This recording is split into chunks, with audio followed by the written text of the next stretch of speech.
What's going on? It's CantGoCaleb and you're watching Off the Record with Journey Magazine. What's up, everybody? You're sitting down with Off the Record with Journey Magazine Season 2. Today I'm sitting down with CantGoCaleb. Thank you for sitting down with us today. Yeah, most definitely. How are you doing? I'm feeling good. All right, well, let's get right into it. I have to ask, since you're from Chicago, who are some of your favorite hometown artists? Oh, growing up, I have to say Chief Keef for sure, Sosa, and then G Herbo. I'm trying to see. You know what? A lot of people don't really give Chance his due credit nowadays too. Okay, Chance the Rapper. Yeah, okay. Because he dropped that last album, then people kind of dropped him. Yeah, and then I gotta say, Ye, of course. Okay. Yeah, I listened to a little bit of Chicago music. Have you heard of No Name? I have. I listen to a lot of her rap. I like her, and also I'm a really big G Herbo fan. People say he can't rap on beat, but I'm a ride for him. Nah, yeah, like Chicago has always had its own style. And if you're really from the city, you'll know that like the sound is different in different parts of the city too. And so definitely much respect to at least what he's brought to the industry in terms of like his flow and all that for sure. So what artists do you say inspire you the most creatively? I would say I got onto Tyler the Creator at like the beginning of high school, and that was around the time when I started first recording. And just what I like about Tyler is just his attitude of not caring what anybody thinks and just really being himself in any space.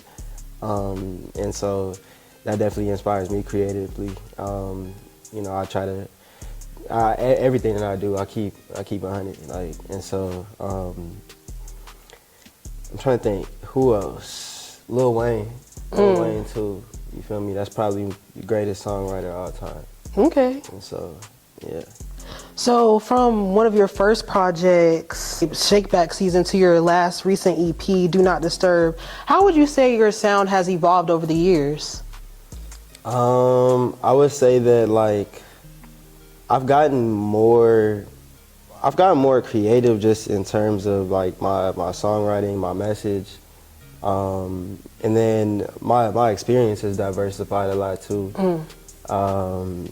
When I started, at least with Shakeback Season, I was at Indiana, or living in Bloomington at the time, and so like going from there to living in Detroit for a while, and then coming down here, it's just been a journey that's definitely impacted my creative process, and the producers that I've worked with too, and I would say that, like looking back on it, it's felt like I kind of have gone with the flow to some extent, but I've really gone against the grain, if anything, and tried to really kind of push myself creatively. Like I was recording pretty much like every day last year, including over this past summer, and so yeah, I would say that like I've definitely just started to really hone in more on like who I am as an artist and the message that I want to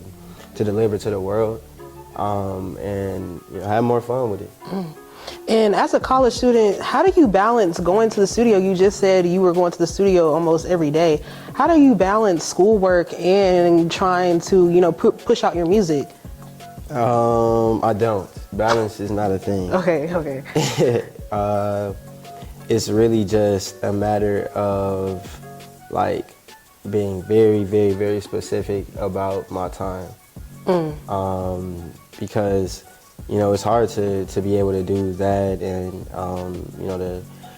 to work and to do everything that it kind of takes to survive and to be able to pursue my creative path at the same time. And so I would say that it just takes me really being on top of my schedule, and yeah, like I gotta really at the same time make sure that I give myself time to decompress too and relax. So recently you attended the Grammys with the Black Music Collective because you won the 2023 Your Future Is Now scholarship. Can you tell me a little bit about that experience and how did it feel to be at the Grammys? Yeah, first of all, I want to say shout out to the Black Music Collective and the Recording Academy and Amazon Music as well. I truly appreciate that opportunity. It was a scholarship that I received first, and then a fellowship opportunity with Amazon Music.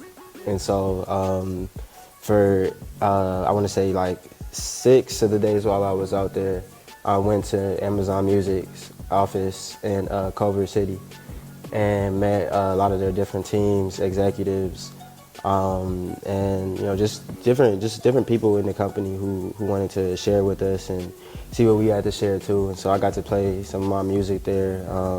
I got to play a lot of my music while I was in Cali to share with a lot of people, notably off of Do Not Disturb, Losing My Grip, and then another single I dropped last year, Secret Ingredient, and got a lot of good reactions. And so like it was really good vibes everywhere I went.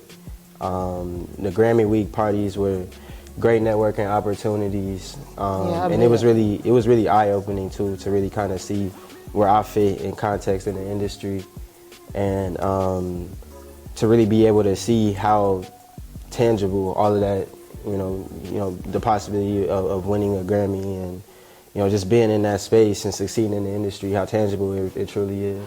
So like from moving after that that experience, what do you think is next? Where's your new direction with after graduation and with your music?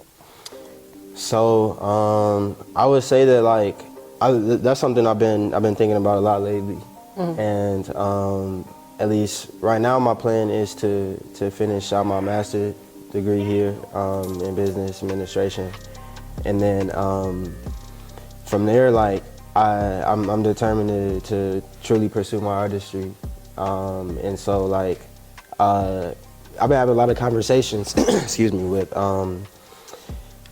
I actually was talking with executive producer Ryan Lynn, and are you familiar with John Batiste? Okay, yeah. He's a jazz artist, yeah. Really cool guy too. I met him too. Okay. And he was just telling me the sacrifice that it takes to really pursue artistry.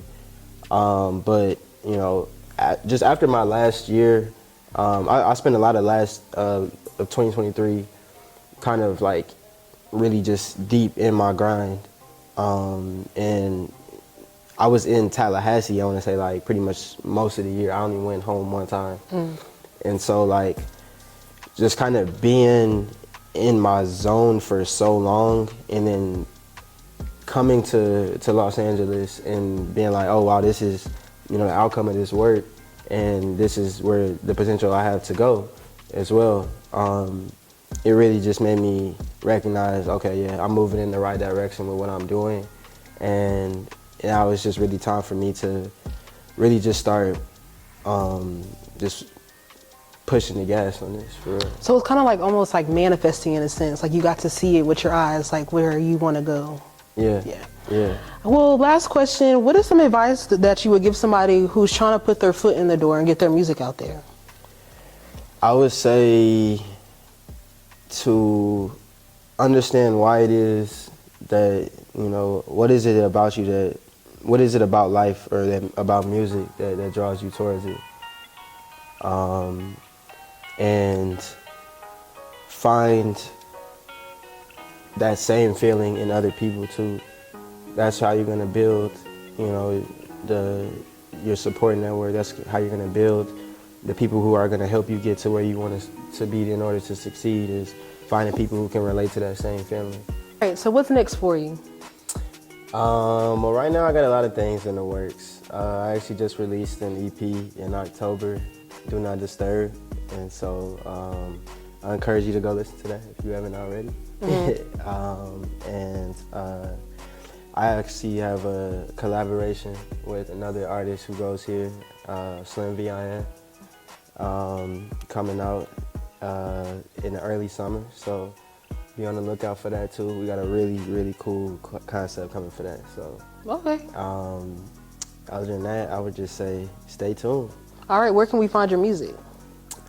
You can find me on Apple Music, Spotify, anything for real. YouTube. It's all CantGoCaleb. Instagram as well.